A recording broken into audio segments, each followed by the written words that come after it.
Recording live from somewhere. It's the world's famous TITT. It's home team in the motherfucking house. No question. It is I, Davis Backwards, and who states your name, gangster? Philmatic 365, aka tis the season, man. What's good? Hey man, before this, did you really know what live was? Definitely not, man. Yeah, man, it's the Tissue and the Tape podcast. We're excited to be recording live again. Salute to everybody that supports us. We support you as well. We've got some affiliates that we want to shout out before we get into the show, Philmatic. Oh, absolutely, man. First off the top, man, we always got to give a shout out to the War Room on War Room Sports Podcast Network. You can catch the War Room Thursday 6 to 8 every Thursday. Best sports show in the world, excluding nobody. So definitely shout out to Jimmy, Dev, and B. Austin. Yeah, and then also John Appetit, the Burtons, power couple out of Philadelphia, recently been deemed as one of the best podcasts in the Philadelphia metro area. Factuals. But also just one of the best podcasts, just period, out here in the pod sphere, I guess. The pod sphere. I don't even know. I don't even know. Yeah, man, you gotta put your copyrights on that, yo. I don't think I've ever heard it called the pod sphere, yo. There we go. Podscape. Underdog. Put that on a t-shirt. But yeah, no, John Appetit, anybody that loves food, not just in Philly, but also they do the travel John, where they actually go to other cities and they tell you where you need to go. So John Appetit, again, please check them out as well. Salute to Roy and Chanel. And of course, our other affiliate, someone who is doing his thing, doing it real big for his family, and just showing you how black-owned businesses can rock. Absolutely, man. Black Businessman of the Year in the 757, man. Shout out to our brother Randy Williams, CEO and founder, producer, director, and mix of Tally and Twine. Yes, sir. Written and arranged. Yeah, like Phil said, Randy Williams, Tally and Twine Watch Company. Saw the homie recently, and he actually has some nice fine timepieces from Tally and Twine. So tallyandtwine.com. Be sure to check them out as well. Yeah, they're also in the ebony gift guide for 2018 for some of the best gifts you can get. So yeah, definitely hit them up. tallyandtwine.com. Tell them the tape sent you. Use code, I believe it is still active. Use code TITT and take that first 10% off. Yes, sir. But last but not least, Philmatic, we've recently embarked on a partnership. So we want to send a big shout out to Maggie Tra that's out there. Yeah, man. She's got us rocking with Stimulate Your Soul, Farside.tv. Beautiful thing, man. In conjunction with everything that's official. Yo, I shout out to Maggie, man. She's from Australia. Recently on our convo when she was on with us, we talked about all the wild shit that's in Australia as far as like insects and animals. Yo, I don't know if you saw the video that I posted the other day, and it was just a countdown to a spider dragging like a snake. Yeah. Like, yo, come on, man. That's not normal. Yeah. Like, where they do that at? Yeah, Australia. crazy. That's where. Like, kangaroo kicking my man off the bite. Like, who gets jacked by a kangaroo, yo? Like, I'm good, man. As much as shout out to all the great people of Australia. This is not a shot at y'all because y'all show us a lot of love, especially with this new partnership. But I'm scared, yo. like for real. No doubt. So Philmatic, just give the people an idea of what you've actually been doing, man. We've made it past the first portion of what people would consider to be the holiday season, man. What are you doing? What you rocking to? What's man? You know what I'm rocking to, man. We're gonna talk about that a little later, man. Of course, the Streams of Thought Volume 2 But I mean, it's so much. This is a big movie season. Got a lot of gems coming out, but just man, the leftovers is still fire. You know what I mean? Still eating good. I'm on to the next though, trying to get ready for the holiday season for my young one. Yeah. And then us trying to get ready for this end of the year review, man. So much dope hip hop out, man. Yeah, this is gonna be a labor of love, man. Yo, labor is beast of burden. Get ready. Labor should be definitely in all caps. You know what I mean, because like even if you took all the big, the quote unquote big records, the major label records, the ones that got to push like the Drakes and Astro World and all of these things, it's so much dope quality hip hop. If you're in 2018 and you telling me there's no good hip hop out there, either you don't have ears or you're really like not looking. Or I can also add to that too. Talk to him. We're in 2018 and you're telling me your favorite MC didn't drop something, like he wasn't heavily featured on a bunch of projects, or he didn't drop a project himself or herself. Yeah. Is she alive? Is he alive?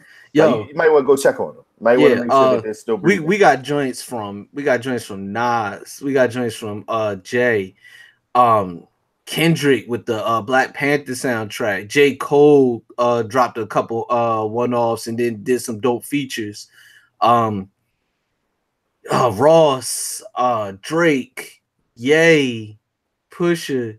I didn't even get into like the dudes that I mean, when you start talking about like the dudes that throw this game on their back, I'm talking about like Black Thought, Elzai, Styles, who just the hardest working man in the game right now. I got Torre, Sky Zoo. We got joints from new guys like Annoyed. Oh, so good. Yeah. Nick Grant. Yeah. Gave us some gems. I mean, it's so much, man. Rhapsody. The whole Jamla squad. I mean, Pharaoh. Stop it, man. It's literally something for everybody. If you're a fan of hip hop, so the people that's just complaining now is just they just get off my lawn at this point. Yeah. You know what I mean? Yeah. Well, we're gonna start the show off just by again welcoming everybody into this tape we're about to embark on right now. And the most beautifulest thing that we saw since we last recorded has something to do with something that we love very much in sneaker culture. Oh, you already know, man. But it's also dope when we're able to see that intersect with community outreach and also just brightening the day of a young person, especially when that young person is a young lady. Absolutely. Because a lot of times, sneaker culture again, and then just overall just athletics and like streetwear and whatnot, like it kind of caters towards the guys, and often the ladies may feel left out. Well, there was a particular young girl. Her name is Riley Morrison. She's from Northern California, avid Warriors fan. She wrote a handwritten letter to the two-time MVP, three-time NBA champion, Stephen Curry. None other. Oh, not a text, not an email, not a tweet. No, handwritten letter, man. She took time out of her day. Instagram DM. She used her resources, which actually probably would work better than all of those different mediums that you named. Yeah. But wow. It actually got to him through Under Armour. Her letter basically was just detailing how disappointed she was and just trying to just get some answers about why the Curry 5s that she so desperately wanted weren't available for her on the website, just due to them searching and them not seeing them for girls. And come to find out, she sent that letter out, and Steph responded to her and said it's actually just a clerical error on the website. It says boys, but they're actually for all children that have a foot that size, so boys and girls. And you were telling me about this off air, Phil, how the kids chart starts. Yeah, it's kind of it's a little different. So I guess like everything up to basically like a size 7 is falls into well, I should say up to like 3.5. That's kids, and then you get to like Big from kid. like 4 to 7 is like big kids, Mm-hmm. and then so there's really no distinction from like 3.5 down. Mm-hmm. There's no difference between the sizes. Other than like I know the way that they try to tell you that it's a girl shoe, obviously, is when they make it in like pink and purple, Yeah, and like whatever, like light colors. yeah. But when you start to see like if you see like a you see like a girl's 5.5, that's actually a big kid 7, or if you see like a woman's shoe in a size 9 is actually the first size for a men's shoe would be, which we're a 7.5 when you're talking about sneakers anyway.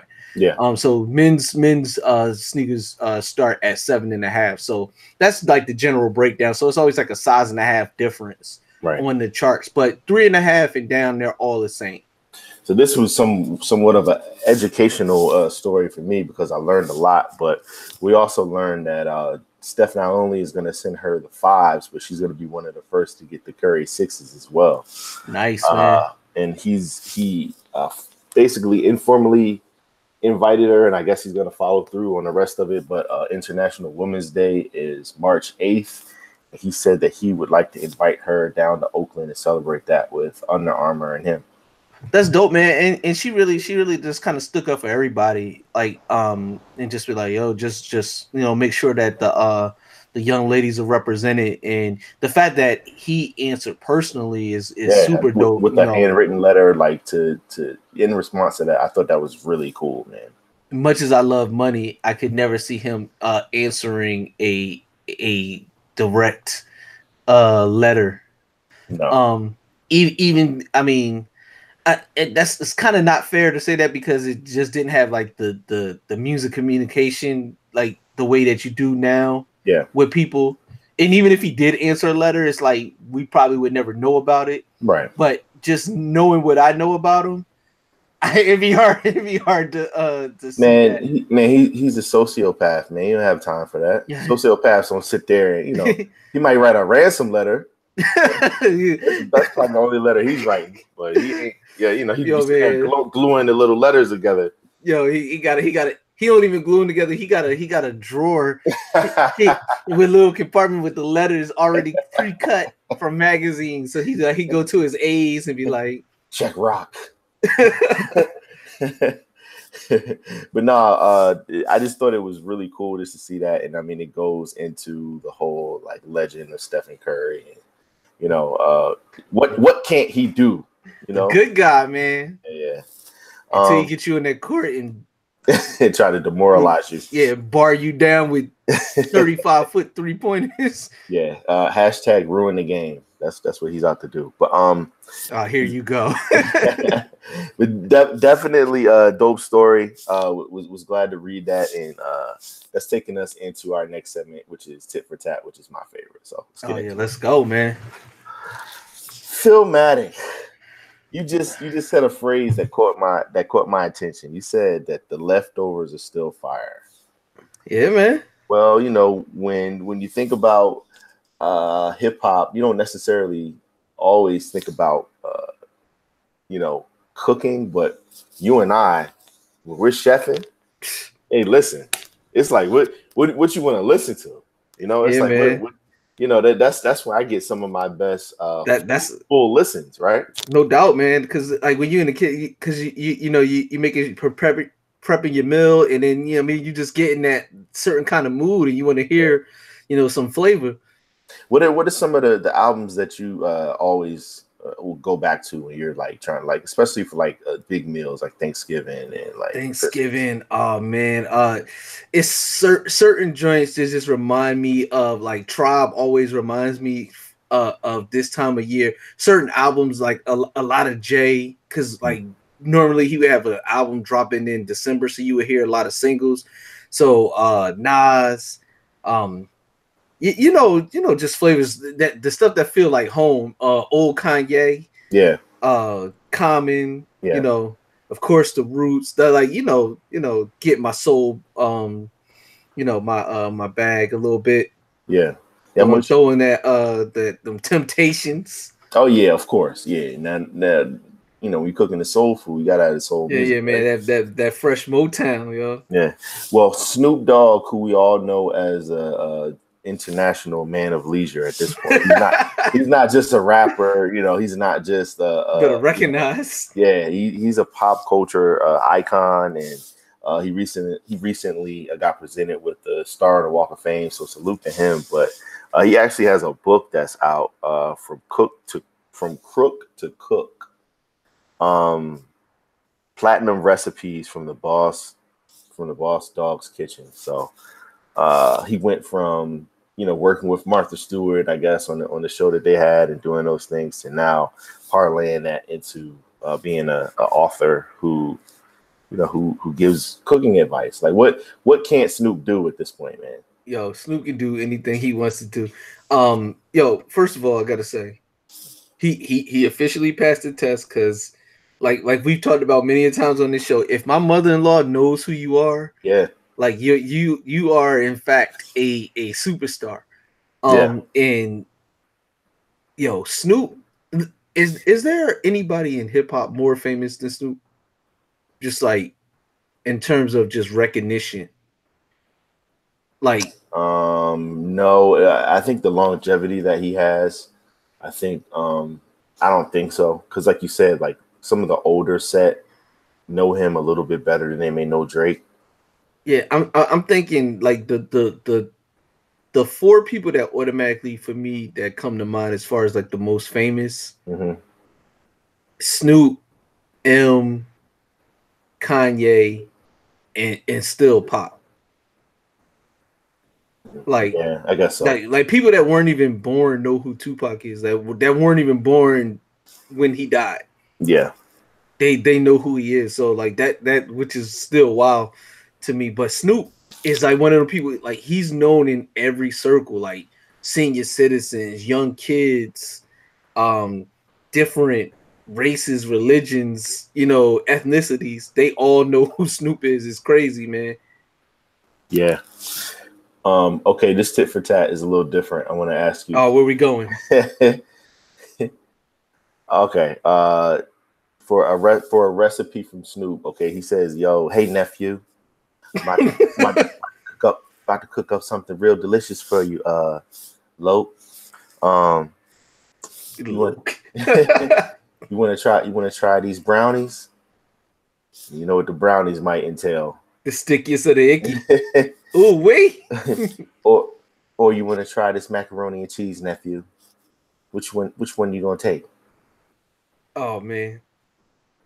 So usually I'm HOC, but I mean it's Uncle Snoop, man. So I gotta go with the brownie. Yo. You gotta try the brownies, right? You gotta go with the brownie. That's kind of where I am too, man. I'm definitely on my, you know, hey, listen. I'm making sure I'm in the house. Yeah. You know what I mean? I don't plans on driving. Yeah. Definitely. Yeah, my older sister a couple years ago, she actually had the pleasure of partaking in some of the greenery that was being passed around by none other than Mr. Calvin Rose. And she posted pictures on her Instagram after, and like she said that she was just stuck for a couple hours. So I imagine so. I mean, like she's like, it was basically like she crossed that off her bucket list. That's definitely bucket list material right there. I was like, that's worthy right there. But big salute to the big dog. The big you copy? That we don't. Yeah, I think so. Yeah, that'll be something nice to have. And I like we were talking about before. I love to have new recipes and, you know, different ways to kind of approach food. And of course, you know, man, I'm a sucker for hip hop, you know, influence and man, center stuff. So everything is hip hop. Absolutely. But yeah, man, I can't front though. I'm not a fan of the title. It's just, it seems like just like a mountain climber with an electric guitar. It's like, because I mean, when we thinking, we don't think of Crook. You know, if it would have said from like a pimp to a shoe set, you know, a shoe chef, that would have been a little bit better. But like we don't think of him as a crook. Like who thinks of Snoop as a crook? You know, but that's what I'm saying, right? So that feels like it's like It just I mean it rhymes and but it just felt kind of lazy. But I'm 100% copping because I like to partake in all things hip hop, and especially when it involves vittles, like the Action Bronson the Fuck That's Delicious book, that a lot of fire in there, man. Made a couple of those recipes, and definitely nothing but good things. Word. Well, you've just mentioned they, so while we're on the subject of they, why don't we just talk about a couple of guys that know a lot about they? And that's DJ Khaled and Floyd Mayweather Jr. For those that don't watch Billions on Showtime, you're missing out on one of the best shows on TV. Absolutely. There's a lot of SEC Excuse me. Talk, and I'm not talking about Alabama and Auburn. Oh no, my brother. No, this is a Securities and Exchange Commission. Alphabet boys, man. Yeah, that definitely regulates and oversees everything that has to do with currency. Mount them. So cryptocurrency, which had hit an all-time high of notoriety earlier this year, and I guess late last year too. People were really getting into Bitcoins and trying to figure out how they could maybe come up on the next thing. Well, man, these two brothers that I just named just now, they have agreed to pay fines of $600,000 in the case of Floyd and $150,000 for Khaled after settling their civil charges with the SEC. And it was basically they failed to report the earnings received by the coin offerings that they got. So they basically copped heavy, like, yo, give me this, give me that. I need all that. And they didn't really report it in the manner that they would like. So here we are. Oh yeah, Alphabet Boys is going to get all they bread. Well, I mean, I'm sure they're still trying to regulate these things and figure out how it can be taxed and how it can be controlled, because they obviously don't want you to be like Scrooge McDuck with a vault full of Bitcoins that aren't even tangible. Yeah, like virtual money. Yeah, it's like VC on NBA 2K. That's exactly what it's like. But man, this is actually the first case where they're pursuing violations over coin offerings. So it kind of makes them somewhat of, they said it makes them a pair of alleged crime trailblazers, which you never want to be. Like, you don't ever want to be like the first. Yo, man. Don't make me the example, please. Like, make me be like the 56th case, and there's a nice set of precedents that we can follow, so it'll be fair. But Floyd is undefeated and Khaled the best. Yeah. So I guess that goes for everything. I mean, no, that's crazy. We the best. Yeah, collaboration here, but 600,000. That's nothing to my man though. Yeah, but still, nobody wants to. I mean, even no matter. Regardless of the amount of money you have, 600,000, you still be like, damn. What would be the equivalent of $600,000 to Floyd to you and me? I'm trying to like.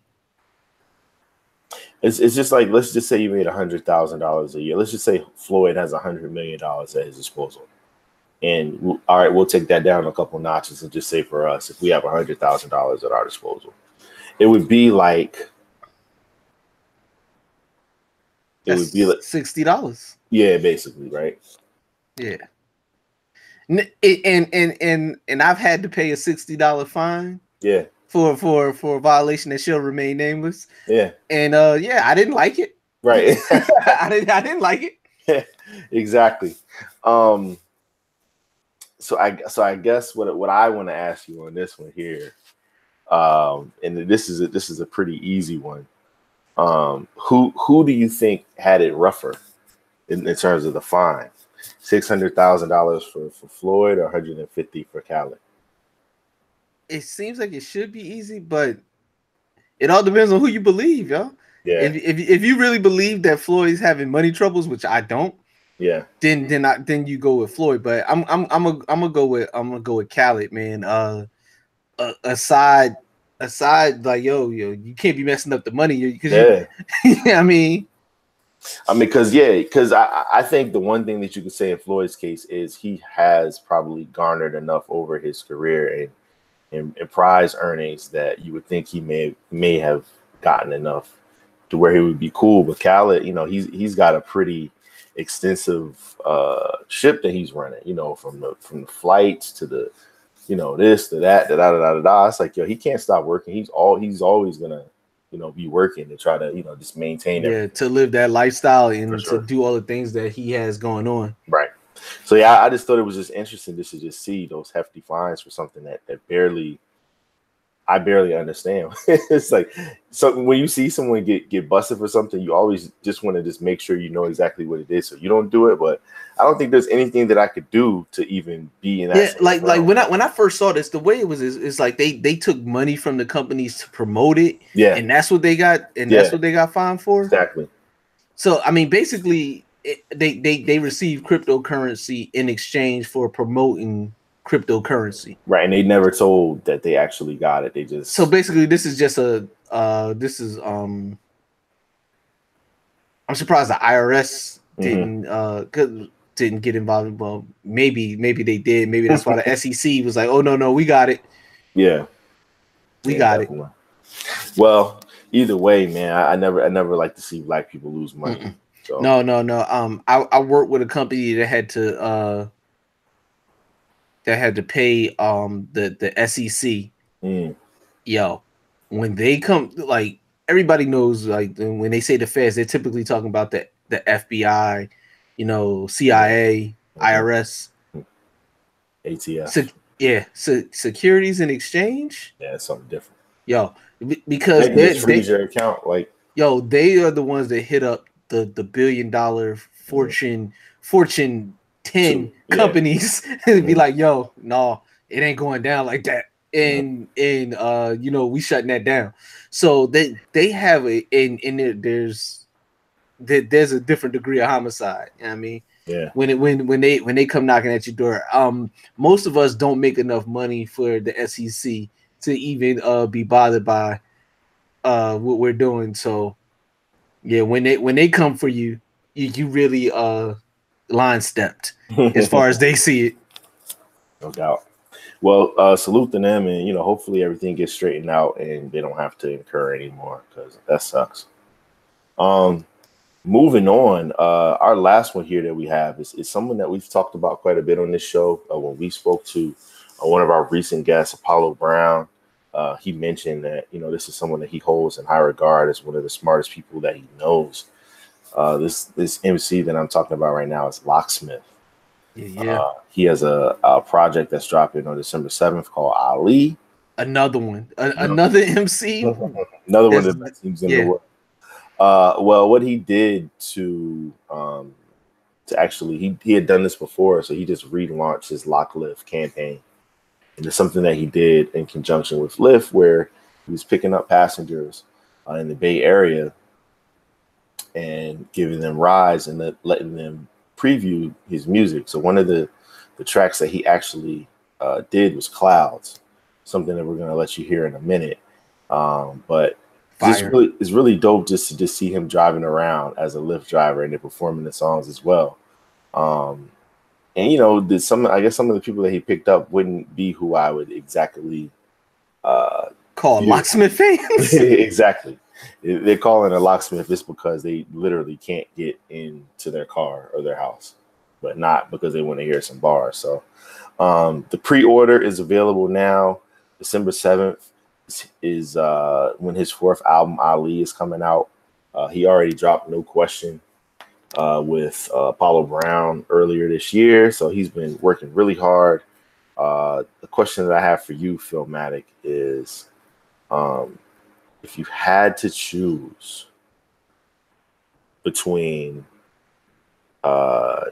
taking a Lyft with Locksmith or taking a Uber with Jill Scott, to your destination, like nothing crazy. It's lovely. Which one are you selecting? Full disclosure, we are Jill Scott fans way before even the turn of the century. I mean, this is back in the late 90s. When you say turn of the century, man, we sound so. It's so true though. Yeah, it's so factual. It puts it in perspective though. Since Black Lily, Jilly's from the home from the crib too, from the MP the realest. Yeah. But you could sit there, you could vibe out to the new Locksmith. You know me, man. I'm going with Lock, even though I love Jilly from Philly. I'm rolling with Lock. Okay. I know most people like no, but that's cool. If you have your better half with you, does that change it a little bit? Then I'm definitely rolling with Lock.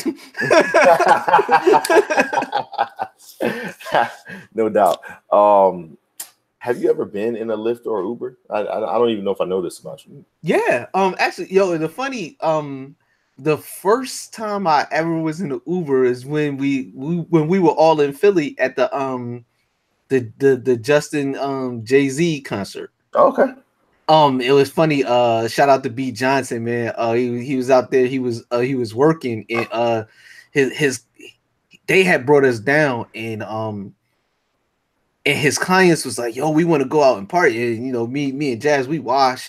We was like, "Yo, we going home." And they was like, "Oh, well, we came with B, so we was like, yo, how we gonna get home?" So he was like, "Oh man," he thought he was gonna have to take us back uptown. I remember that. Yeah. So his clients like, no, like they was like Marty Party, like Marty Smith on ESPN, and then they got us an Uber from down, from Lincoln Financial.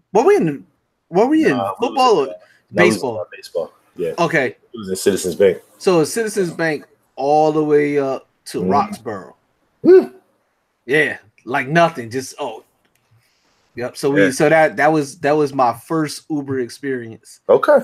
And have you had one since? Yeah. Yeah, a couple, but I haven't had a Lyft just because they're not as big in VA. I'm not even sure if they in VA. I think they are because the homie, he has Lyft. But what I've noticed, and I could be wrong with this, but he's like one of those super anti-Apple people.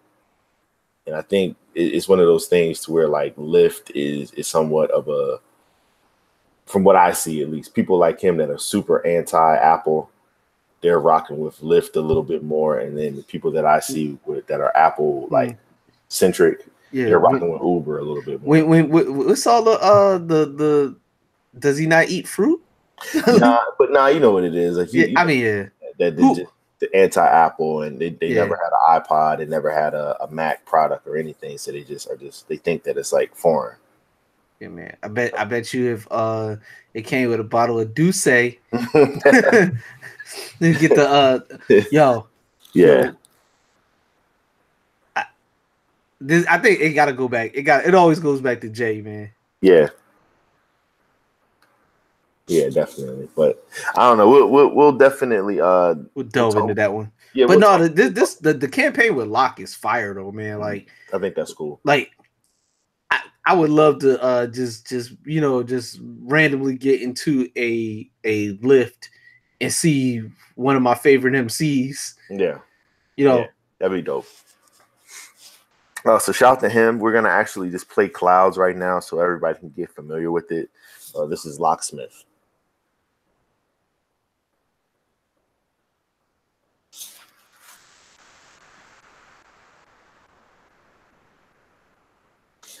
All right, Philmatic. So you get into the Lyft and that's playing, man. How do you feel? Now I'm charged up, man. I mean, bars, man. like we said, like dude just approaches these projects and these songs just from a different perspective, and it's effortlessly too. It's always fresh it's always good to hear fresh perspectives and just different approaches. And I think that's something that you alluded to, like in this particular year, it's like how you want it. Like Like you want this, you want that. Like there's something for everybody, I think. And as we head towards the end of the year, like the projects are still coming. Like it's we still got about like 5 or 6 weeks left, and this has been one of the better weeks of like 48 already. So we're gonna talk about that a little bit later. But before we get into that, again, this is Tissue and the Tape. We are sending a salute out to everybody that's rocking with us. Again, Maggie Trial, we see you. Yes. Stimulate your soul. Farside .tv.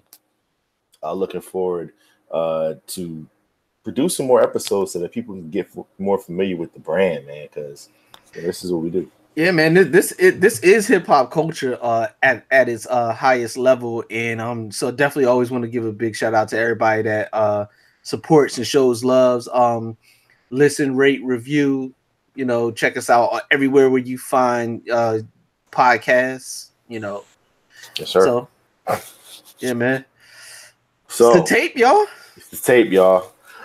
Respect heat holders. So listen, if nothing else, the tissue cares. If what, Phil? Don't nobody else care, man. That's right, man. So we got 4 women that we want to give a shout out to.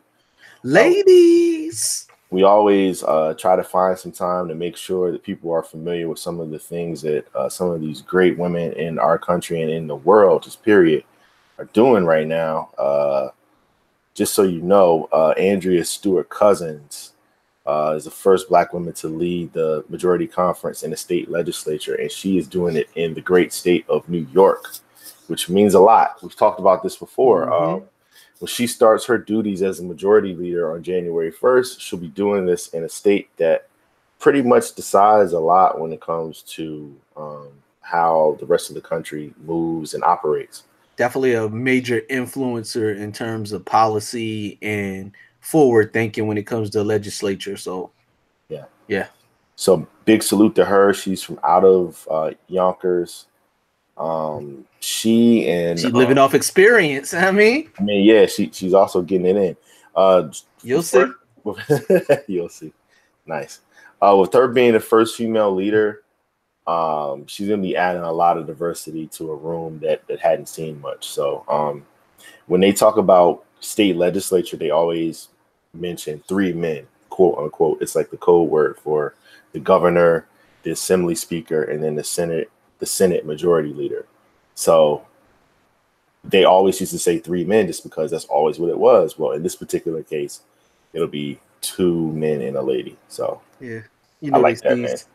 Yeah, and to be honest with you, the other ill part about it is with those 3 people that are in there, the assembly speaker, Carl Hestel, is Black. So it's actually 2 Black people and a white man.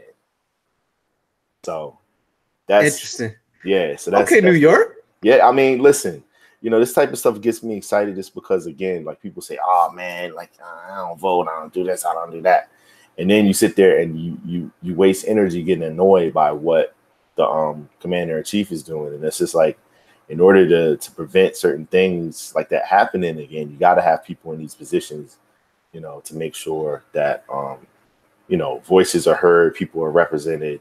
Absolutely. And, barriers are being broken down. So again, 100%, man.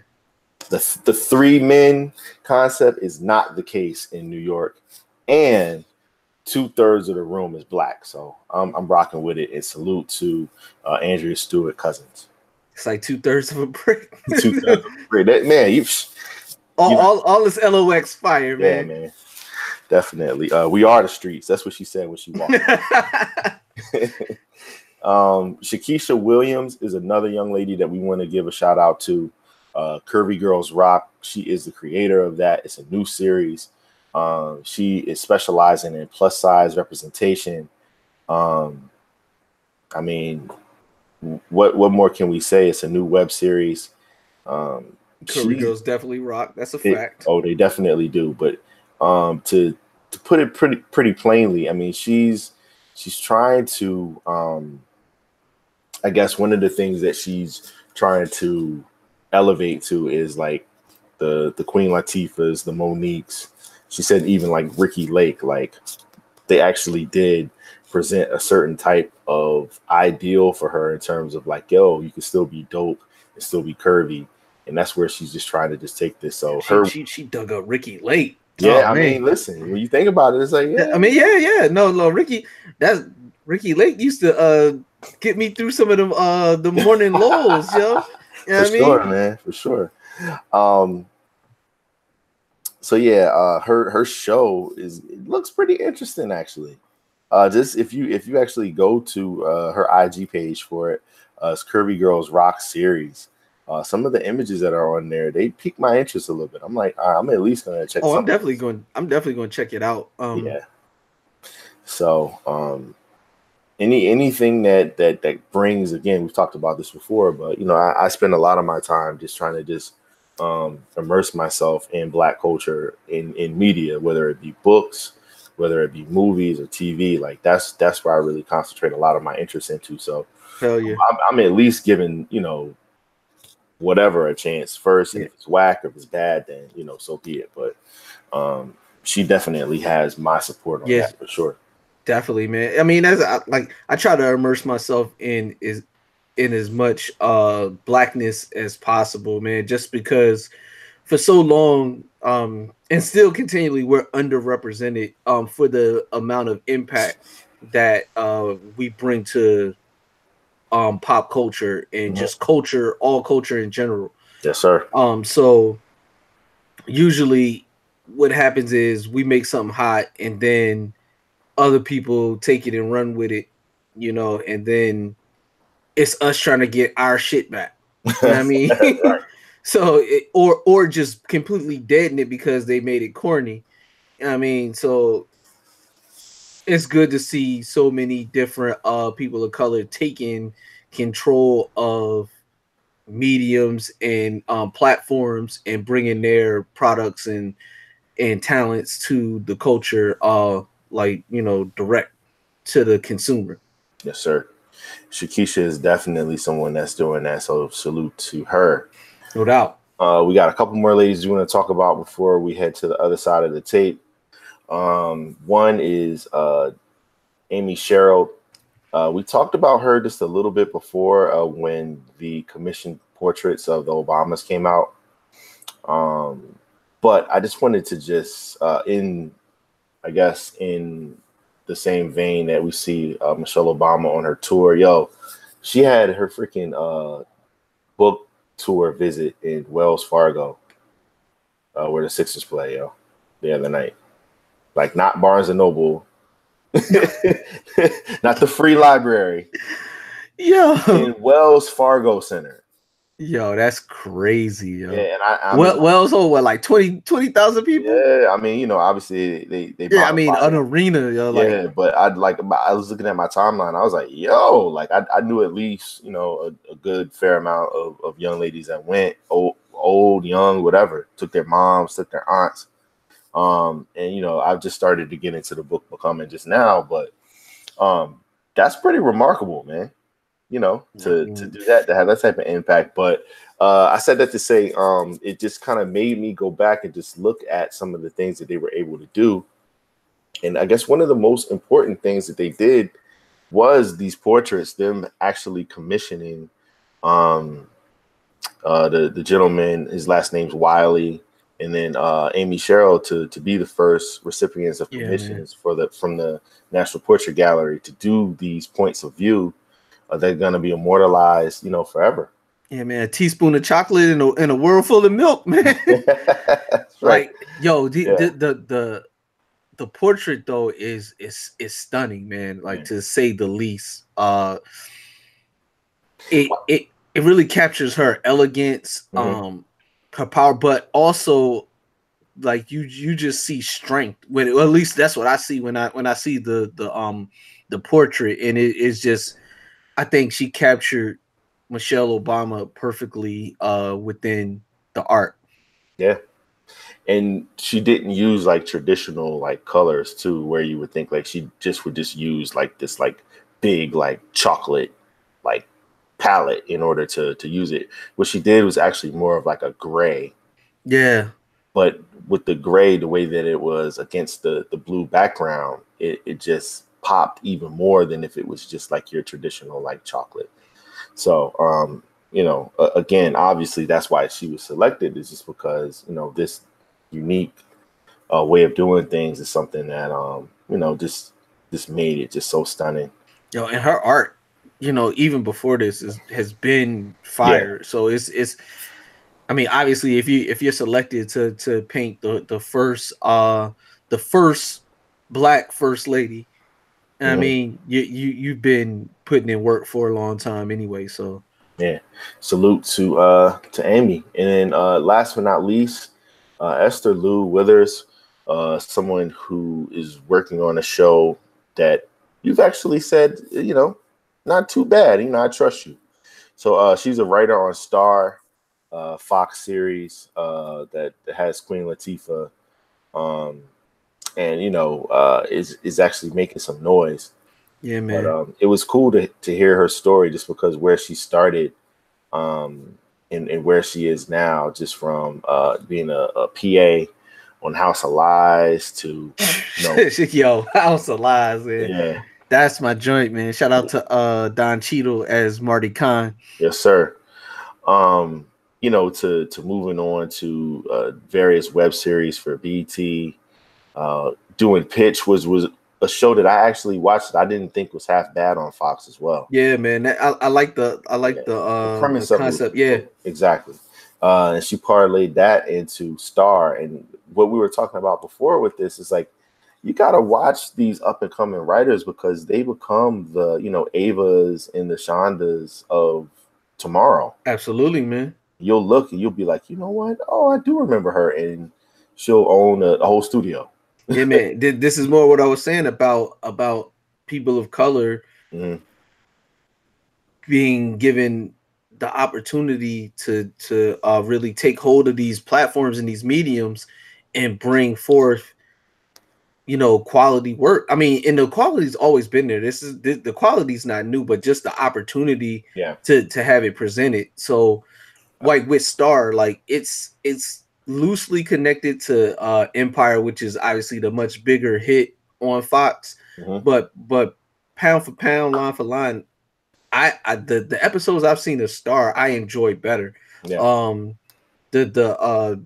It's definitely worth checking out, you know, and you know, seeing if it rocks with you. But yeah, man, I'm always rooting for anybody who got a mean pen game in terms of just storytelling, because Black people and just people of color in general are so multifaceted, and for so long we only get showed one way. You know, you only can be, you know, the super predator, or you can only be sex kitten.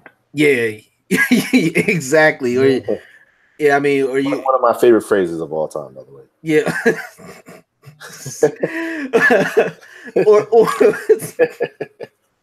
or you only could be the star athlete, man, and like and then you gotta be, when you're a star athlete, you gotta be the dumb jock, you know, like I never forget, man, Kobe Bryant was getting offers scholarships from MIT, but he had to get Brandy to tutor him on Moesha. I'm like, fuck out of here. It's just like, come on, man, just like, can't we be something else? But so like being able to see shows like Blackish and like Star, where you just get to see different aspects of who, you know, we are. And so definitely shout out. Yeah, I also wanted to bring her up because, again, like I mentioned with Shonda, who got the ginormous deal from Netflix that moved her over from ABC, and then you look at Ava, who actually just put the pen to a new deal that she's getting over $100 million with Warner Brothers. Bugs Bunny money. Yeah. For sure. Like we're just seeing, you know, how it's going. And, you know, these are still women that are relatively young. So, you know, the sky's the limit in terms of just what they're able to do with, you know, this backing. You know, it's like when you got the machine behind you, just, man, they should do something together, man. That would be dope. Yeah, it's coming. Like have like Shonda like write it and then Ava DuVernay direct it. Just because that'd be like, you know, like the commission. Yeah, definitely best of both worlds, minus the madness. But yeah, man, Netflix, man, they're passing out this money, so maybe one day, they need a little heat on Netflix. I mean, exactly. I'm here, dog. My brother's here. We are here. We're here for sure. Heat holders, Netflix. Let's get it, man. We can figure this thing out together. So once again, the Tissue Cares of Don't Nobody Else Care, giving a salute to Andrea Stewart-Cousins, Shakesha Williams, Amy Sherald, and Ester Lou Weithers. Looking forward to seeing what these beautiful women have in store for the rest of us in the future. Absolutely, man. All right, Philmatic, let's flip the tape, man. Side B, let's get into it. So, as we head forward, we always want to just let people know, I guess more so, who we think represents what we do and what we're into. And we're going to use this next segment to just put it out there into the universe, okay? Talk to me. Where we going? Seeing is believing. Sometimes you just got to just have it manifest. So when we flip the tape on these next episodes moving forward, we're going to be talking about someone, male or female, whoever, black, white, whatever, doesn't matter.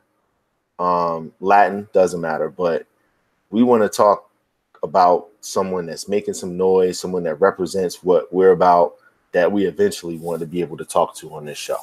Okay, I'm with it. So the first person that we have deemed worthy of that designation is none other than Kenya Barris, who's scheduled to receive the Producers Guild Visionary Award. He's going to accept this award at the 30th Annual Producers Guild Awards on January 19th. The award recognizes television, film, and new media producers for inspiring storytelling of unique and uplifting vision or quality to their culture. For those that don't know, of course, Kenya is the creator of Blackish, also along with Grownish, which is scheduled to resume with season 2 early next year. And then he wrote Girls Trip, which was the breakout comedy of 2017. So needless to say that he's been busy, but he's also just been doing a lot of great work behind the scenes. Some of the previous honorees is none other than, of course, Ava DuVernay, who we just mentioned just now. She actually was honored with this recently. And then also my man, what's my man's name from Illumination? Chris Meladandre. We are. You huge. Would know better than me. well, I mean, no, you're the name guy, yo. Yeah, I know. But Chris Meladandre. Anybody that's watched any of the Minions films, he does all of those. Yeah, he does all those joints. But Kenya is joining some pretty elite company in terms of producing, and being recognized for it. So again, we wanted to give him a shout because this is us putting it into the universe, man. We're going to speak to this man one day and he's going to break down exactly why he's so honest and passionate about these stories that he's telling. Yeah, man. I mean, I mentioned it earlier, like even before I knew you were going to do this, and what's better than Blackish, man? Like, I mean, yeah, it is clearly one of the best shows on TV, but just the way, not only is it well written, but like everything from the acting to the showrunner, like the Prince episode that they just recently did. Yo, just the way to tell that story and incorporate, like, that was the best tribute that anybody has done to Prince, period. Yeah. And it was so ill, and like the only thing that you could say about it is like, yo, I wish they would have did this song. Or I wish they and it's just, and that was nothing that they did wrong. It was just that Prince has so many hits, right? And like and trying to get it into a regularly scheduled programming on a ABC weeknight is difficult. But yeah, man, shout out to Kenya Barris for just not only one making a fire show, but for grinding. I mean, I think Blackish was like his something like his 30th pilot that he wrote before it hit. I mean, he had wrote like tons and tons of pilots before. This is the one that really took off. And then Grownish, that like we've talked about it before, Grownish is Here's a Different World, for new millennium Cosby Show. Yeah, definitely. So yeah, again, salute to Kenya Barris. We are looking forward to eventually breaking bread on Tissue and the Tape. And absolutely, that's what's gonna happen. Filmatic. Yes, sir. Now that we've gotten that out the way, I can already see the gleam in your eyes. Man. Oh yeah, we're about to get black. We're about to talk about some of the finest art that's been put out in the past couple weeks, past few days.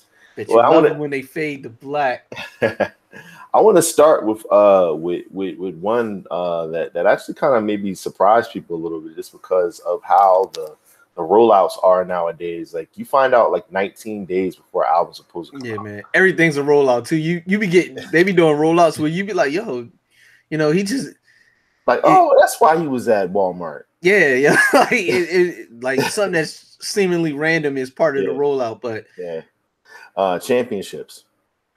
Man, shout out to Roy Burton from John Appetit. He said the Sixers are undefeated since champions dropped. Yeah, he's not wrong. He's not wrong. So I don't know where to start. So I'm just gonna just you know where to start. Well, yeah, obviously with the intro, right? So everybody that's familiar with Meek Mill, they know that that's something that he prides himself in. And with his debut album, he came out with an intro that officially stamped him, as someone like a force to be reckoned with. Yeah. Dreams and Nightmares intro, is going down as one of the better songs in the past 10 years. It's a certified class. I remember when I first seen the impact where like people just like literally like a whole club of people just stopped what they was doing. It was nice like this. I used to run. I mean, they just waiting for the hold on, wait a minute. Yeah, but every word. Like, I mean, I'm talking about, thoughts, IG models, these with 2 for $5 down the way, everybody in the club, and I'm still trying to figure out. I don't know the reason why I was there, because it wasn't as a club go. I was there for some other reason, probably business, but I was there, and this wasn't when the song was new. This was like a few years after. Yeah. The song right now, Where We Stand, it came out in like September of 2012. It came out during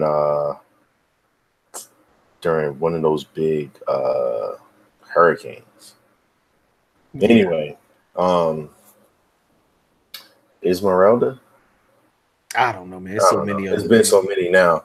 But that was 6 years ago plus. Climate change not real though. But anyway, never mind. Go ahead. That was like 6 years ago plus. And then I mean, over the course of the 6 years since it came out, I mean, it's just been everywhere. I mean, the Super Bowl, right? It was the Eagles. It was like their their soundtrack to a championship. Yeah. I want to just talk about what LeBron tweeted a few hours ago before he played tonight. And this is something that Meek said on Championships, the actual title track. He said, "See where I come from? We had to beat the streets, beat the system, beat racism, beat poverty. And now we made it through all that. We had the championship." And when you look at that, like, people don't always think of Meek profound, man. It being like, they don't think of him as being like thoughtful. But you can see the growth, and there's a lot of thought into that, because if you look at how a lot of these series are played, he's basically saying we started with the streets. That was the quarterfinals. The system. That was the semifinals. Mm-hmm. Racism and poverty. That was the conference finals. Mm-hmm. And now, like, we made it all that. Like, we at the championship. And now it's just basically just using all of that, steel sharpen steel, like using all of that to play in the big leagues now, where he currently is with the Robert Krafts and the Michael Rubins and the all the Ellen. Yeah, shoulders that he's rubbing is a little different. It's not the same. Yeah. So but I just thought that was dope, man, and to hear him put it that way, I mean that's a definitely a great way to look at it. Like he's battle tested, he's ready. Yeah, man. Yeah, that's cool. Yeah, but you know what the standout was. So the standout, let's talk about it. Okay, we are firmly entrenched in our stance that Notorious B.I.G. is the GOAT, greatest rapper of all time. Rivalry. What rivalry? That's what we say when everybody talks about who's this, who's that compared to him. There's nothing to talk about. But like, how are you? Let me just put this in perspective. Like, he had this sitting in like how do you sleep when you have a song like this just in the tuck? Yo, like I wouldn't be able to like. I'm like, we putting it out now? Like, can I leak it? Like, so right, exactly. Like, Young Guru put out a little post saying that he actually missed a couple flights messing around with Meek. He was supposed to be in South Africa. Since he was spending, the last hours up until the final, countdown of it, mixing and, doing all the engineering work for it. He missed a couple flights, so he had to fly economy all the way to South Africa. Oh. He said Meek owes him, but that just tells you, they were working on this with the beauty of this era up until the last moment. 25th hour. Yeah. That's where I shine. Of course. But what's free? It's a song that, of course, features Jay-Z and Rick Ross. Meek's got the middle track. They had him riding the hump. while Ross, had one bookend and Jay was on the other bookend of it. And Jay gave you 2 minutes of just that 444 talk. Yeah, just on steroids though. Daddy Hove. Let's talk about the verses. So all right, Papa Sean go. Papa Sean go. Oh man, it's late. No, the verses though. So all right, so with Rick Ross, shout out to the homie Jim and everybody that kind of pointed out, like, no matter what, like, Ross isn't necessarily always going to stick to the subject matter as closely as you would. Ross gonna do Ross, so he's gonna do him. Real Ross do real Ross things. Obviously, people are going to say that Jay is in contention for best verse of the year, whatever. That's neither here nor there. But what'd you think about the other performances? Like, I felt like Meek did his thing on the hook. I felt like his verse was hot. What he was talking about. And then just the overall, just like people were saying, like, man, he must have spent a lot on the samples. Like, just that song alone, like, I mean, I'm sure maybe he didn't get overcharged for it, but there's a lot of familiarity in terms of the beats that we're hearing on them. Yeah, maybe Sean gave him the nice little discount. Yeah, maybe. So it's just one of them things. But no, I love Meek's. He kind of balanced Ross and Jay out. Like he was kind of like the bridge between them both in terms of, because as we mentioned, Ross didn't exactly stick to the topic at hand. But I mean, that was his version of what it is to be free. So I mean, I can't tell that man what it means to be free. So that's what it is. But I think more along the lines of what we traditionally think about when the word free is mentioned. Meek did a good job of balancing that, like leading into everything that Jay eventually would talk about, and just the energy, man. And then over that beat, I mean, what it means to guys like us, is probably not the same to, you know, the average kid listening to that song. So anytime you touch anything that was big, you know, I'm listening extra close. You know, Right. you gotta bring your A game. The bars gotta be crazy, or I'm trashing you. Right. You know, so I was nervous when I soon as I heard the track and I heard the beat, Jazz, it was funny. She looked at me like, oh, yeah, because you know that's her guy too. Yeah. So she was like, and then you know, okay, this is what we doing, and then by the end we was like, yo, run that back. Yeah, So, that was a definite run back for sure. Yeah. So it was one of them things, man. I was definitely hyped off that, and it was just like I listened to that automatically first, and I never do this. You know me, you know I regardless of who's on there or whatever, I just started the beginning and go through, to get the natural. But this one, for whatever reason, I went to track number 5 first, listened to that a couple times, and then I went back and listened to the album. I normally just try to just get surprised, or I won't even. I don't even want to look at the track list at first. Yeah, I think that's what it was. I think once that's the first thing that I saw. Yeah. So being that was the first, I was like, oh no. Yeah. Let's go ahead and get this. What you want me to do? Like get the proceeding this evening. Let's get it. No doubt.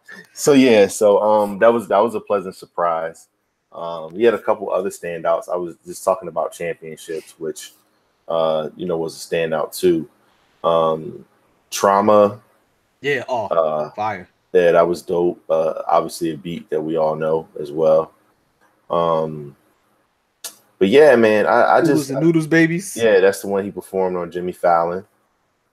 Yeah, Cardi on there. Cardi, which was an interesting pick just because some of the drama that she's been through with his ex. So I thought that was a nice little shot. I thought to have her on there. Pew pew.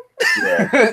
No, but that song is going to be the clubs that's going to live in all the shakes. You know what I mean? The Uptown Vibes was interesting. Yeah. Oh yeah, that's definitely La Marina. Yeah, for sure. I was like, okay, all right, we'll take it up to Dykeman. Take it uptown, which I get. But real quick, the joint with Cardi, that's what I start calling those are vanity grands. They're like tracks like that. Shout out to the homie C Diddy. Yeah, but yeah, that's a vanity grand right there. Joint. Yeah. I mean, of course, Going Bad featuring Drake. What you think about that? I mean, the song was underwhelming. It definitely had a black Republicans feel to it, where I was. It definitely had a black Republicans feel, like the next joint that they do is going to be the one, right? That like this one was like, okay, we got to get something together real quick. You know, you on tour. I'm trying to get this album finished. Let's try to get something in there. Let people know we rocking with each other. They kind of did that, with him coming out on Drake's tour and everything. So that pretty much established the relationship. But I think this was just like a good gesture, like because there are people that just find they're going to nitpick anything, but like, yo, if they really cool, why wasn't you on, Meek's album? So I think that's what this was. And then whatever the next thing they do, I'm saying it right now. That's gonna be not only will it be a vanity grand, it's gonna be a major smash. What's that? Then the next song that come out that has Meek and Drake on it. Yeah, for sure. I agree. And then of course he kind of took it to the R&B tip with the Almost Slipped. Very interesting take that he did with that. Okay, it's like R&B Meek. The Meek and B. Meek and B. Yeah. The LMA joint 24/7, another chick joint. Cool. Oodles and Noodles Babies we talked about. Dangerous, which he got a gold plaque for. Already. Yeah, that one just sounds like Power 99. Like it does. just like a R&B rap joint that you can play in any type of mix, whether it's late or early. Yeah, it's setting neutral. Exactly. And then Cold Hearted, which is probably a top 3 joint for me on here. I love this joint, man. Just from the sample, Cold Hearted too, the sample, and then also, he got his monologue off at the end, after he stopped rhyming, kind of just put some things into perspective. And that's always that more than almost anything on the album let me know that he's in a great space. I mean, from listening to a lot of the interviews and everything, there's something, but that really kind of like encapsulates everything that he's been going through and continues to go through and where he's trying to go. And just, dropping a little bit of gems in there too, Yeah. And then, just basically just like he was saying, he's just like, yo, you let some green paper with a slave master on it, basically jeopardize our friendship. It's supposed to be deeper than that. And he's like, yo, listen, I'm here to feed my son, and to make sure that the people that held me down when I was at my lowest moments are good. Yeah. And I mean, who could argue with that? So I thought that was great that he was able to express it in that way. And like I said, again, it was just thoughtful. Like I feel like we got a more thoughtful way of expressing himself throughout the album, even though he had still some of the same themes as far as the watches and thotties and I never want anybody to go to jail. But I think that time he was like, yo, they're never gonna let me live. They're never. He's like, I gotta be different because they're never gonna let me. I mean, just think how he got back, just popping a willy. Yeah, like I mean, something he's probably done, literally thousands of times. Yeah. So, and they were looking for anything. I mean, of the most frivolous thing that it could possibly be to put somebody in a cage. So, yeah, man. Yeah. This is like over the course of our 207 plus episodes, we've talked about Meek countless times. He's probably one of our most mentioned MCs. Like up there with like Black Thought and like how we always talk about like him, Royce, Kendrick. Yeah, like, Meek is up, like he's got to be like top. Yeah, and the thing that we've always said is like we genuinely like this kid. We want him to succeed. This album is what I always thought he was capable of doing. Even 4 or 5 years ago. This is the album that I was like, yo, this is the music that I thought he would be making then, and I'm glad to see that he's making it now. And sometimes people got to find their way. And I think, it kind of started with Dream Chasers 4 and from seeming like from that point on, he's kind of just been building to this. And, I'm happy for him, man. He seemed like everything is going the way that it's supposed to be. And then I see, bigger things coming. Yeah. This is just the beginning. I mean, if you just look at, he's 31. This is his 4th studio album, and he's really just getting into that groove now to where he could really start to cement his legacy as far as to me where he is right now. In a lot of ways, it reminds me of like where T.I. was when Paper Trail came out. Like that point where these big records, with these big features, that's just going to put you in a different place, nationally. Like that was the joint with Live Your Life and whatever you like. Yeah, it's like whatever you like. He performed on The View, and Meek was just on Ellen.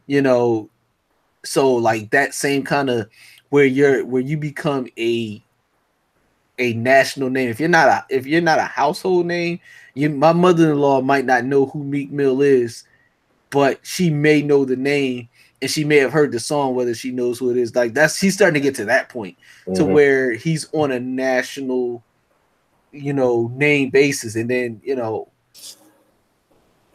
it's only going to lead to bigger platforms for him to accomplish other things that he's trying to do. If you look at his cover art for his projects, he's got some of the best cover art. Yeah, man. The people in this camp, they definitely and they always convey a strong message, and sometimes it's subtle, sometimes is plain, is and blatant as it needs to be. Like you look at Dreams and Nightmares, it's the handcuff and then the rollie. Yeah. You look at Dreams Worth More Than Money. It's the stack of money with his dad's funeral program in there, and it's in the band of money. Like that's ill. Like I always thought that was one of the best covers. And then DC4, it's the infamous picture of him after he was beat up behind his probation papers. Like that was like a collage there. And then Wins and Losses was a collage of his pictures. Lil Snoop, like like just everything that kind of got him to that point there. And then this one, I can't make out what Championships is, yo. I don't like. Is he in like a hyperbaric chamber or like what is that, yo? Is it is it supposed to be confetti? Hold up, man. Hold up. This is, to me, it looks like the Super Bowl, like when the Eagles won and the confetti's falling. Okay, that's what it looks like, and they just kind of like snap the picture like right in, because it has like the championships, like how the Super Bowl. Yeah, that's what I got from it, and then I'm sure there's probably some other stuff like deep in there. I need to see. I got to look at it a little bit more, but. I was like, I need to get my glasses. But that looks like how he, like him, like, as a part of the celebration. If when they get those perfect shots of the confetti falling. Yeah. He still got that focused look though. That's dope, man. Yeah, but all in all, this is something that I don't think that people are gonna just throw away easily. I think this will be rocking for a while. I think people are really going to, get into this album and, just it'll be rocking for a little bit, I think. Definitely. Streams of Thought Volume 2, Black Thought and Salaam Remi, something that we have been waiting for. Again, another pretty quick rollout for it. We just heard like, hey, listen, a couple of weeks I'm gonna be dropping Volume 2. It was like, man, you start getting those the IG stories with all the cryptic posts. You're like, thoughts back in the lab. Yeah. So, where do we start with that, Phil? I mean, we have the beginning. Like, yo, man, he been too good. I mean, we started. This show saying he was the best MC in the world, and throughout the course of time, he's remained in that spot. He hasn't relinquished his belt yet, and here we are with this project here. People have been telling us that in order for him to be regarded in a certain way, that he needed to have some solo projects outside of the Roots crew, and now he's working on that. He's done that. And I don't know what the general do you want more? I mean, like I don't know what the general consensus is, but I know what my consensus is. Like when it comes to their theories, I think their things fall apart when you don't have consistent theories that hold water. And this is definitely this is dope, man. I feel like it'll be interesting to see, because I guess this is a trilogy. Let's talk about just how you started out with the fentanyl. You talked about Prince and Tom Petty, and this is one of the things that now when they're starting to look at people's systems where people are found incoherent, this is one of the number one things that people are finding in the people's system. Mac Miller, again, like it's basically a opioid enhancer to unfortunately deadly degrees. And yeah, as a metaphor for his skill level though. Yeah, that's basically what he said. Started off pretty dope, man. I mean, you know, just did no punches held at all. Just straight, just barred them. We don't need no hooks. He did that for 9 tracks essentially. You know, some even featured itself, man. Reek Ruffin. Some of them were a little short, which was cool too. You know, he just got straight to the point and then got out of it. There was like it fits the times though. If it's where we are in, you know, this, you know, so much music easily accessible, you know, short attention spans. Well, you know. I felt like I was listening to essays. You know, like I felt like I was listening to a compilation of essays to where he's like a poet laureate. I mean. Yeah, exactly. Like where he was talking about certain subjects, for example, like, do I teach my son how to hold a gun? And, you know, how to hold a chopper? Like, you know, like these are things where he, you know, these are pretty short songs, but I felt like he expressed exactly what he wanted to, you know, compact. Yeah, very impactful. For sure. Where does this leave us now that we have 2 of the possible 3? Do you think the third one is something that'll be coming pretty soon, or you think we might get a little break, maybe 6 months or so? I think you can be right back at it. I could see us getting it in February.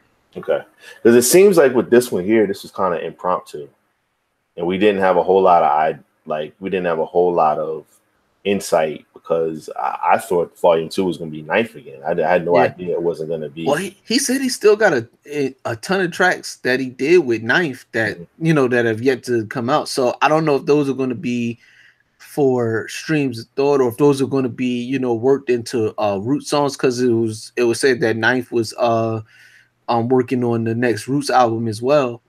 So I don't know how that's going to roll, or if he's going to use a different producer for the next. Put you on the spot right now, man. Do we need another Roots album? I'm biased, man. We can always use another Roots album just because it adds to the diversity of the music. So like one of the things that we always said is that when we start getting on our back in our day shit, you know, there was always diversity. You could get Tribe, you could get Ice Cube, you could get Wu-Tang, you know. So Roots albums, you know, they give a certain aspect of the culture that's I feel is needed. What I would rather have, if I had my choice, is a Black Thought, another Streams of Thought before another Roots album. Right. Me personally. But no, I'm never mad at Roots albums. You know, yeah, I guess because I know what I'm expecting when I get it. I'm not expecting what a lot of people are expecting what they got with Streams of Thought on the Roots albums, and Barnum. Yeah, and the Roots albums are always, at least the last few have been on an artistic kind of creative. What did you say? I said nuanced. Yeah, nuance is a way to describe them from a Questlove perspective. Yeah, they're more Questlove driven, so they're more artsy. Right. You know, it's less about bars, even though you definitely get those, but it's more about concept and, you know, narratives. Yeah. So yeah, there's always a place for that. Yeah, no doubt. I was just telling somebody the other day, I was like, Undone and How to Shoot Your Cousin, they literally have like no plays in my iTunes. Like I purchased them, I listened to, like if I haven't listened to it, I got a signed copy of Undone. Undone. Yeah. I thought the cover art for it was ill. I get in my Roots bag a few times a year where I just listen to the whole discography, and then you know, certain tracks is always stay in heavy rotation. I do that. Yeah. So I never go too long in between hearing, you know, something from the legendary. No doubt.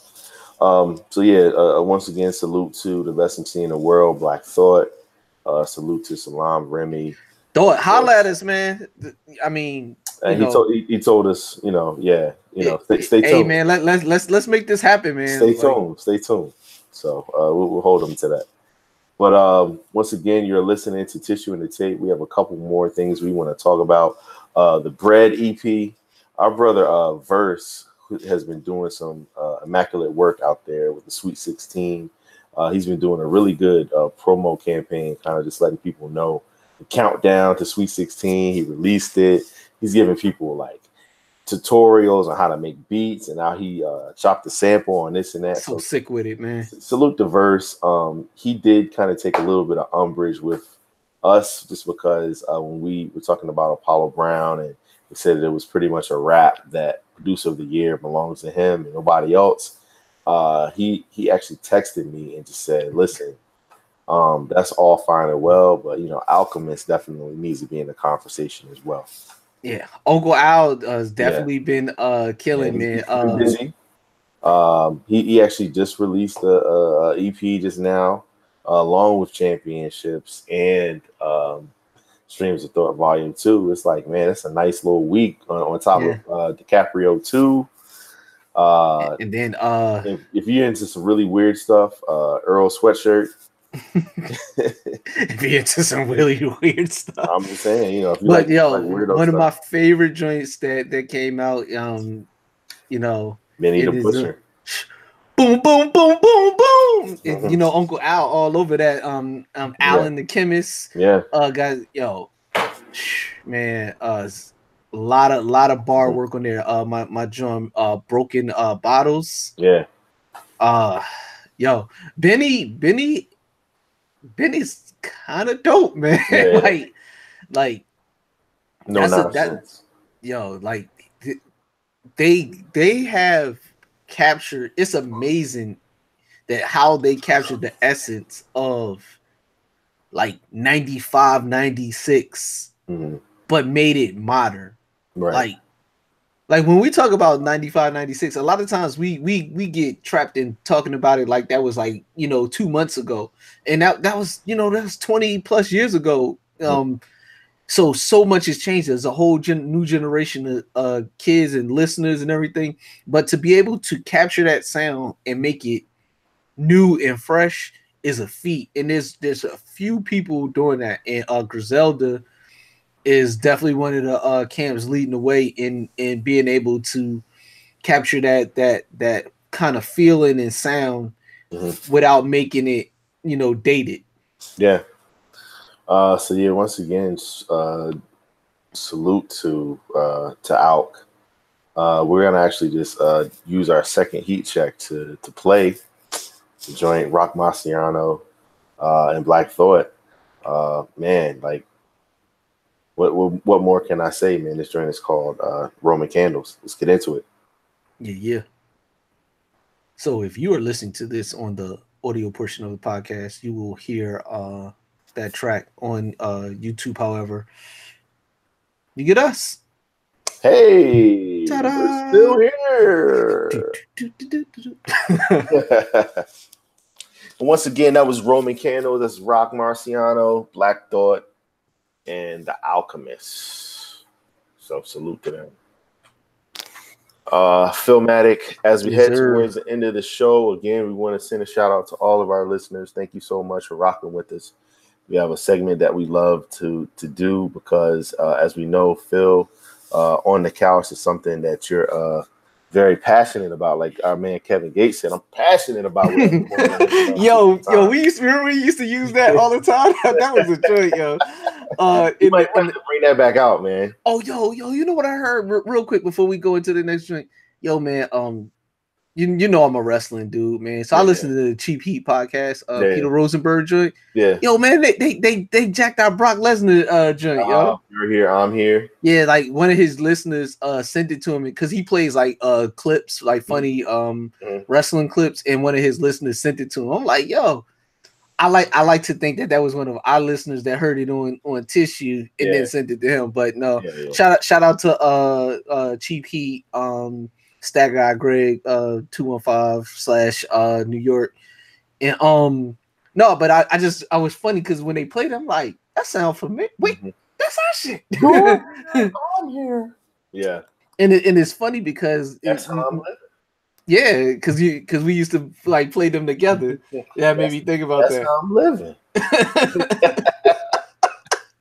Yo, Kevin Gates he one of them people, man. Like just listening to him talk is for me is even better than the mic work. Yeah.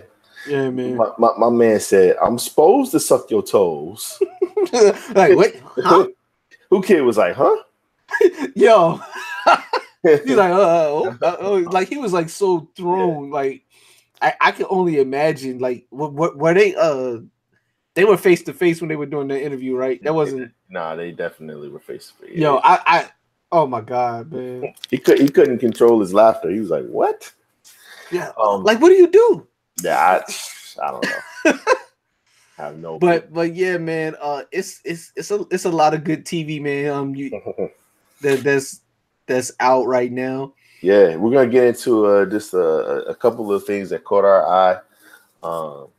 We wanted to talk about the Creed 2 numbers real quick and just let people know that, of course, that's still in there.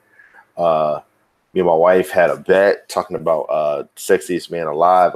She for sure thought it was going to be Michael B. Jordan when they announced that they were going to be letting people know what it was. It actually ended up being Stringer Bell. So as a Wire fan, he's always going to be Stringer Bell. Yeah, as a Wire fan, I was like, man, that's what's up, man. That was really cool. String finally. Yeah, man. Let that man be James Bond, man. Stop fronting. I know. So Michael B. Jordan did not get that designation this year. However, he's had a banner year with Black Panther and of course Creed 2. Oh yeah, he's winning. Yeah. So you can't stop the profit. They did not beat Disney's Ralph Breaks the Internet. Of course, we knew that was going to be number one. You fool with Wreck-It Ralph? So I watched it, and my barometer for Disney and Disney Pixar is the amount of times that I watch it before the sequel comes out. And I literally watched it one time and never had the shame on you, man. I just didn't want to watch it again, and it wasn't bad. I just I fool with Wreck-It Ralph. Yeah. Me and Z, that was we definitely put numbers on the board for Wreck-It Ralph. Now, mind you, when I watched it, I didn't have children. So it'll be a little bit different now if I was to watch it with my kids and, maybe we watch the sequel. But yeah, again, it didn't have enough for me to just go back to it at that particular time. But, we'll see about the second one. But Creed 2, man, it did $34 million in the opening weekend. Did 55 over the 5-day Thanksgiving day period. Best debut for a live action movie over the holiday frame. So of course the weekend after is normally pretty slow. But one of the things that we're looking forward to is Spider-Man Into the Spider-Verse. Of course. December 14th. So shout out to Miles Morales. Yeah. You see me had the ones on? Yeah, of course. Yeah. Now looking forward to that, man. I took my oldest, he's 4, to see the Grinch, and he actually sat still for a good majority of it. So I'm thinking we might be able to do the Spider. He's really in the Spider-Man right now. Yeah. So is Z, man. We watch on Disney XD. We watch the Spider-Man series. Yes, sir. And it includes Miles Morales. So we definitely we on this. Yes, sir. So yeah, man. Salute to Stephen Capel and Michael B. Jordan. We'll see what goes on with that. I know you're gonna wait for it to come to video, if that's even a term anymore. But come to my small screen. Yeah, pretty much. Yeah. I'm just I'm kind of over. I've been over the franchise. Although I did like Creed, it's not one of them joints that I gotta rush out to see. Like I'm not pressed to because I'm not a huge I'm not like a diehard Rocky dude. Like if Rocky's your bag, I mean I understand going out to see this, but I can wait. No doubt. Can you wait to see Candyman though? Because there is a reboot that Jordan Peele is responsible for Producing, of course, we all know him from Get Out and Key and Peele. But he is responsible for this movie that's coming out in 2020, and it is just a reboot of the Candyman series, which I can honestly say I've never seen 1 second of. So you never saw Candyman? Nah, I mean, the homie used to watch it and it used to be on, but I can honestly tell you that I never I don't like horror movies, so I never got down with that. Candyman was fire though. That's what and then it gave you one of my all-time favorite bars that you should know. Say my name like Candyman, and I'm creeping out the cut.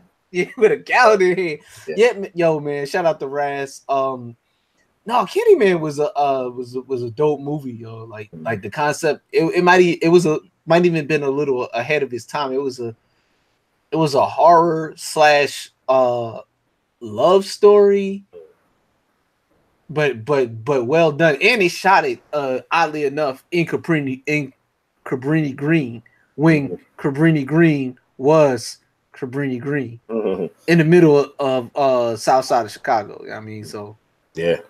Well, looks like again Jordan is producing it. Nia DaCosta is directing it. So might be a little dope, man. Is the OG Candyman going to be in it, or are they getting somebody new to play? Yeah, no, I don't think so. They're still ironing out the details for it, but it's going to be taking place in now gentrified Chicago.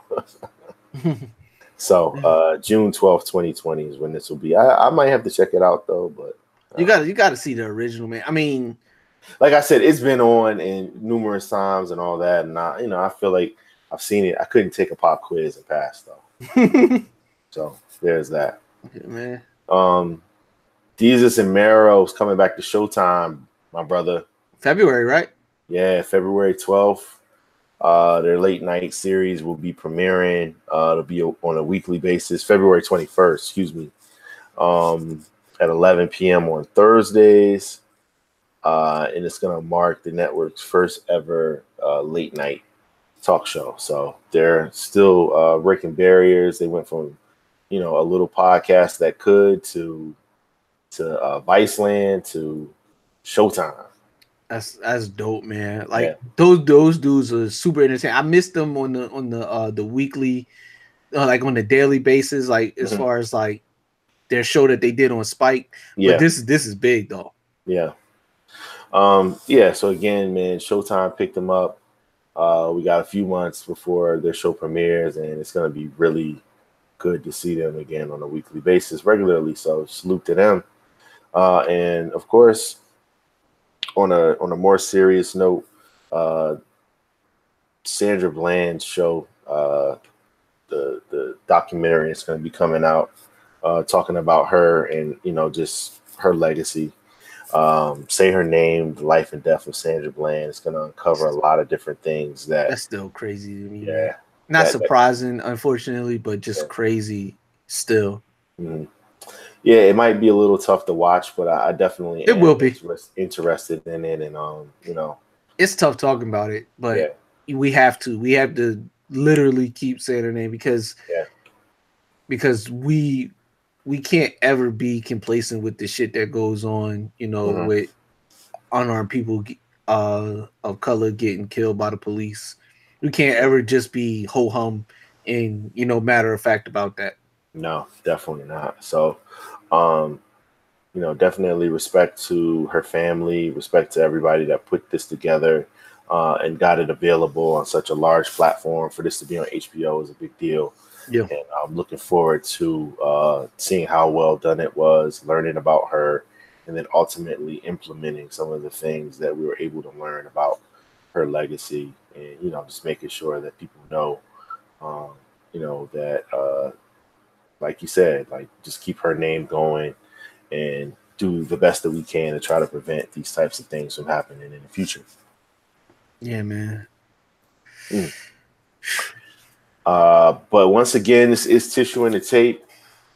We definitely appreciate everybody rocking out with us. Everything that we talked about here was something that represents hip hop culture and also just represents us Absolutely. Let people know that there's a lot of information out there. We try to sift through it and figure out what you need to know because, that's what we do, baby. It's the tape, y'all. Already, man. The King and Duck. No doubt. Yeah, Philmatic, that's really all I got, man. Again, the hippies will be coming up soon. Looking forward to that. Oh, man. We about to be up in there. I put the grants in the safe. Y'all gonna be in there. I'm gonna be like E Ness was on. Now remember with the hat. Yeah, with the that's hat. What's hot in the streets, Philmatic. You just gonna sit there and do your taxes. Yeah, that's what's hot in the streets. That's how we about to be, man, with these hippies, man. So much music. Yeah.